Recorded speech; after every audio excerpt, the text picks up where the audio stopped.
Saja kan kita tahu semua bahwa anggaran kita juga tentu tidak akan semua dipakai untuk makan gizi gratis. Saya sih melihat ada DNA dari negara kita, DNA dari masyarakat Indonesia itu kan dermawan, gotong royong. Nah, kenapa enggak ini justru kita manfaatkan juga? Contoh. Ya, jadi kita masuk kepada sidang ya.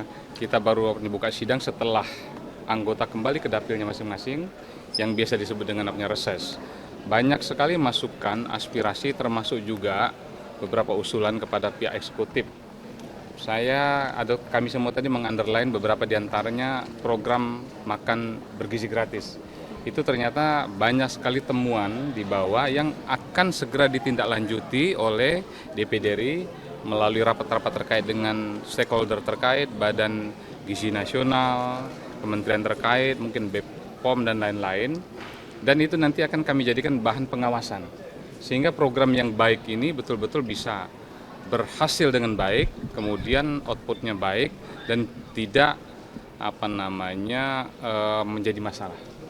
Yang disebut tadi temuan langsung di lapangan itu apa, Bang? Beberapa yang diusulkan oleh anggota DPD, senator tadi, beberapa diantaranya sampling ya, karena ini kan baru sekali ya. Tapi kita bekerja lebih cepat, bergerak lebih cepat, melakukan fungsi pengawasan.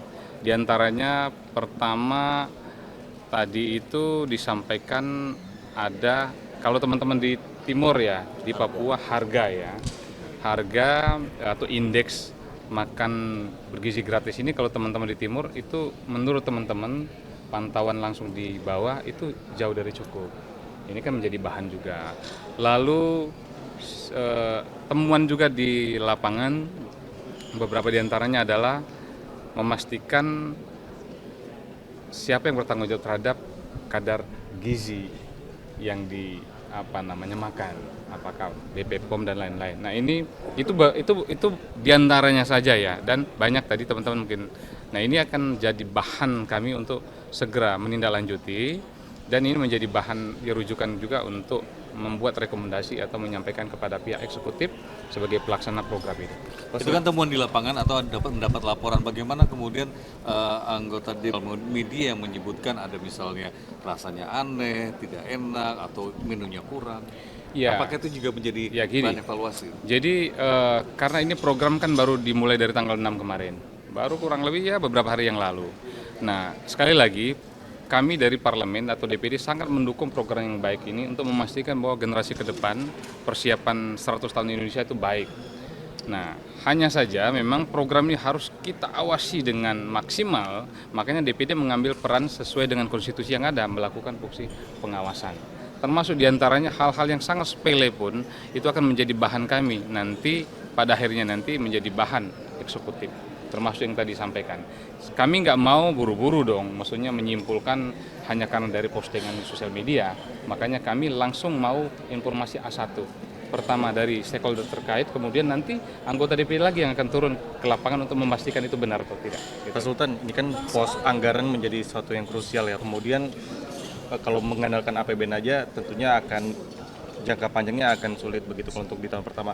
Adakah saran dari Pak Sultan ataupun DPD mungkin menggunakan zakat begitu untuk pembiayaan MBK? Ya, jadi begini, justru saya yang kemarin beberapa yang lalu kasih komen itu, saya melihat begini, memang negara pasti di bawah Pak Prabowo, Mas Gibran ini betul-betul ingin program makan bergizi gratis ini maksimal. Hanya saja kan kita tahu semua bahwa anggaran kita juga tentu tidak akan semua dipakai untuk makan gizi gratis. Saya sih melihat ada DNA dari negara kita, DNA dari masyarakat Indonesia itu kan dermawan, gotong royong. Nah kenapa enggak ini justru kita manfaatkan juga? Contoh ya, bagaimana kita menstimulus agar masyarakat umum pun terlibat di program makan gizi gratis ini. Di antaranya adalah saya kemarin juga berpikir kenapa enggak ya zakat kita yang luar biasa besarnya juga kita mau libatkan ke sana. Itu salah satu contoh. Sehingga pemerintah tidak bekerja sendiri dengan anggaran yang ada. Saya pun sudah menyampaikan dengan beberapa duta besar, saya sampaikan tolong dong, kami punya kami punya negara kami punya program andalan yang namanya makan bergizi gratis. Tolong juga kalau negara-negara luar juga ingin berkontribusi. Nah ternyata kemarin juga kita senang Jepang sudah mulai ikut ya support kita. Saya mau mengatakan bahwa program makan bergizi gratis ini kalaupun memang ini program andalan dari eksekutif atau pemerintah, tapi kami berharap dari parlemen melakukan semua fungsi yang ada, memastikan agar program ini juga betul-betul berjalan dengan maksimal, bukan hanya dari anggaran APBN yang ada, karena pasti sangat terbatas pasti. Bang, Gitu. izin Bang soal RUU Omnibus Law kan tadi ya salah satu agendanya yang dibahas DPD kan itu apa aja nih kesimpulannya dan Ada rencana oleh teman-teman DPR, lebih khususnya lagi Komisi 2 untuk memunculkan omnibus politik. Buat saya ini sesuatu yang baik, kemudian kami dari parlemen, dari DPD juga mengapresiasi sebagai sebuah langkah atau salah satu solusi konstitusional. Kita juga tahu bahwa beberapa waktu yang lalu ada keputusan politik mulai dari MK memutuskan presidensial threshold 0%. Nah, banyaknya atau beberapa regulasi undang-undang itu yang memang terkait dengan urusan politik, ada undang-undang pemilu, undang-undang Pemda, undang-undang Pilpres dan lain-lain, maka ide untuk memunculkan omnibus politik ini menurut saya ide yang harus kita apresiasi dan DPD akan terlibat secara aktif. Kami pun akan mengusulkan dan dim-dim nanti ketika ini memang dimulai, karena memang banyak masalah politik atau banyak regulasi setingkat undang-undang yang terkait dengan demokrasi dan politik kita itu, lebih lagi kepada urusan pilkada dan lain-lain, itu yang harus mulai kita upgrade, harus mulai kita koreksi, harus mulai kita evaluasi dan perbaharui dengan kondisi terkini, termasuk demokrasi kita yang termasuk itu ya Pak yang Pak Presiden meminta untuk DPRD memilih langsung kepala daerah itu. ya tentu banyak sekali bahannya nanti. Saya berpikir ketika dibuka omnibus secara politik, makanya DPD pun sudah punya banyak bahan. Salah satunya adalah bagaimana melihat demokrasi kita yang makin hari makin mahal. Itu salah satu contohnya. Makanya kita tunggu nih.